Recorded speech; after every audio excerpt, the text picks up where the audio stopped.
전반적으로 앞에서 발표와 토론해 주신 선생님들과 큰 이견이나 다른 생각은 아니고요. 이제 제가 토론이라고 하기는 그렇고, 제가 이제 보면서 조금 이야기가 더 됐으면 좋겠다라는 부분에 대한 제가 이제 재미있게 본 부분들을 하고 몇 가지 질문들을 하는 것으로 토론을 진행하도록 하겠습니다. 그래서 올해 또 신년사, 작년에도 굉장히 기대에 차서 이제 신년사를 기다렸었던 것처럼 올해도 그랬었는데, 북한도 해마다 참 연출에 대한 고민들을 많이 하는지 늘 새로운 연출을 해내는 것들도 굉장히 흥미로운 지점들이었던 것 같고요. 전반적으로 이제 신년사가 기조가 작년도 그랬지만 덜 투쟁적이고 덜 호전적이고 굉장히 평화적인 분위기 속에서 좀 이야기가 됐다는 생각이 많이 들면서 적대성이 굉장히 많이 사라진 전반적인 느낌이었고요. 특히 또 제가 봤던 것, 수령과 장군이 사라졌더라고요. 사진으로는 뒤에 나왔지만 김일성, 김정일에 대한 명명과 호명이 전혀 없었던 것들도 좀 흥미로운 지점들이었고, 그리고 이제 구호가 두 가지 나오긴 했지만 과거에는 혁명적 구호, 전투적 구호 이런 방식의 구호들이 이제 명칭이 만들어졌지만 이번에는 그냥 구호 라고 이제 명명을 하면서 전반적으로 말씀드렸던 것처럼 어떤 전투성, 혁명성 이런 것들이 좀 많이 드러나지 않는 그런 이제 신년사였던 것 같고요. 또 이제 처음 시작할 때 이제 청중을 부를 때도 과거에 이제 인민군 장병들, 동포 형제에다가 올해는 동지들, 버때까지 추가돼서 굉장히 다방면적인 어떤 대상들을 부르고 있다라는 생각이 좀 들었었습니다. 전반적으로 분명하면서도 모호한 것이 이번 신년사가 아니었나. 그러니까 분명하다는 거 하는 것은 완전한 비핵화라고 하는 부분에 대해서는 이제 분명하게 입장을 밝혔지만, 경제 분야도 그렇고 미국에 대해서도 그렇고 굉장히 이제 조심스럽고 우회적인 표현들이 이제 많이 등장했다는 점에서 모호적이었다는 생각이 들었었고요. 그러니까 대내적으로 봤을 때 이제 신년사의 구성 자체는 이제 비슷한데 논조가 많이 달라졌다라고 했을 때 비사투쟁이라든가 이런 부분들도 굉장히 과거에 비해서 덜 자극적이고 덜 투쟁적이고, 군사 분야도 마찬가지였는데 특히 이제 문화예술 분야라든가 사회주의 보건제도라든가 이런 부분들이 좀 변화된 북한 사회의 상황들을 좀 반영한 느낌, 그러니까 주민들의 이해가 달라진 부분들을 반영한 느낌이 있었던 것들이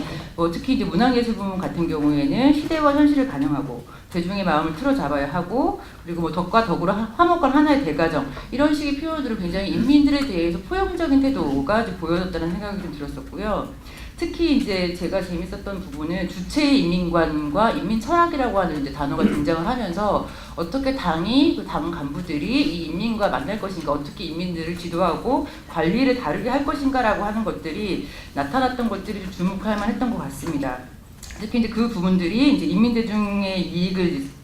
저해하고 사회주의 제도를 침식한 세도와 관료주의, 그리고 부정부패 이것에 대한 이제 투쟁을 할 것을 가장 이제 강력하게 이야기했다라고 하는 점이 이제 인상적이었는데, 이 부분이 저는 또 이제 아까 이제 경제 분야에 관련해서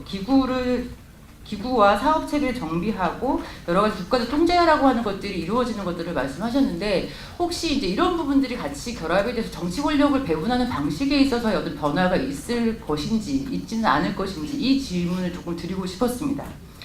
그리고 이제 남북 관계와 관련해서는 여전히 이제 작년에 이어서 민족을 강조하고 있고 통일을 새롭게 강조하고 있는데, 특히 이제 앞서 이정철 선생님도 말씀하셨지만 남북 관계를 굉장히 중요하게 생각하고 있는 것이 작년에 대한 어떤 남북 관계가 북미 관계라든가 한반도 평화에 관련해서 주도성을 가지고 어떤 식의 해법들을 만들어내는데 중요한 역할을 했던 것들을 교훈으로 삼고 있고, 그것을 가지고 올해도 북미 관계, 한반도 평화라고 하는 부분들을 주도적으로 해나가려고 하는 것들이 좀 강력하게 드러났다라는 생각이 듭니다. 남한이 굉장히 중요한 역할을 했다라고 하는 것들 오늘 조선신보에서도 약간 나왔던 것 같은데, 그 부분을 인정하고 있는 것들이 인상적이었고요. 그 부분과 관련해서 다자협정에 대한 얘기를 했다가 최영원 박사님께서 이제 미중 갈등 변수가 미칠 개연성이 있다, 이 다자협정을 이야기를 하게 되면서 이것이 이제 현실화됐을 때, 근데 이 부분에 있어서 저는 이제 좀 더 이제 생각을 했던 것들은 오히려 그 개연성을 낮추기 위해서 좀 중국을 더 고려해서 이야기를 한 것이 아닌가, 포함시킨 것이 아닌가라는 생각을 좀 해봤고요. 그리고 이제 계속적으로 다들 말씀하셨던 것이 이제 공을 미국에게 던진 것. 이 부분들이 이제 어떻게 보면 이제 우리가 무엇을 할 것인가와 굉장히 닿아 있는 부분인 것 같은데, 우회적인 이제 압박이 아니었을까라는 생각이 듭니다. 아까 꼬여 있는 그 표현을 말씀하실 때 여러 가지 이유와 가설들이 있긴 하겠지만 굉장히 조심스럽게 우회적으로 표현을 하는, 그러면서도 굉장히 뭐 꼭 만들어질 것이라고 믿고 싶습니다. 이런 식의 표현들이 미국에 대해서 굉장히 이제 어떤 식의 자신들의 준비되어 있음, 같이 그 상황을 조치를 취해줄 것, 이것들을 강하지만 부드럽고 우회적으로 라고 이제 강조하고 있는 것들이 좀 더 명확하게 보이지 않았나라는 생각이 들었습니다. 그래서 이제 제가 질문을 좀 드리고 싶었던 것들은 이제 경제 분야 아까 말씀드렸던 것처럼 이제 그 정치 권력의 배분 이 문제와는 어떤 관련성이 있지 않을까라고 하는 부분이 한 가지 질문이었고요. 두 번째는 이제 그 한반도에서의 그 미 전략자산 전개라든가 해외 무기 구매, 그 합동 군사 연습에 대한 언급을 했는데 이게 사실 어떻게 보면 군비 통제에 대한 굉장히 적극적인 의지를 좀 보여주는 측면이 있을 것이고, 북미 관계와 별개로 한반도에서 평화를 만들어갈 것이라고 하는 것에 대한 강력한 의지이기도 하고, 또 그것이 또 이제 그 신년사에서도 평화 체제라든가 통일 방안이라고 하는 구체적인 워딩이 이제 등장했을 때 과연 그렇다면 이제 우리는 여기서 무엇을 할 것인가라는 고민을 해야 될 것도 있겠지만, 더불어서 북미 관계와 한미 관계에 이게 어떤 영향을 미칠지 제가 지적은 하지 않겠지만 세 분 발제자 선생님께서 혹시 이제 말씀을 좀 해주시면 좋겠다라는 생각이 좀 들고요.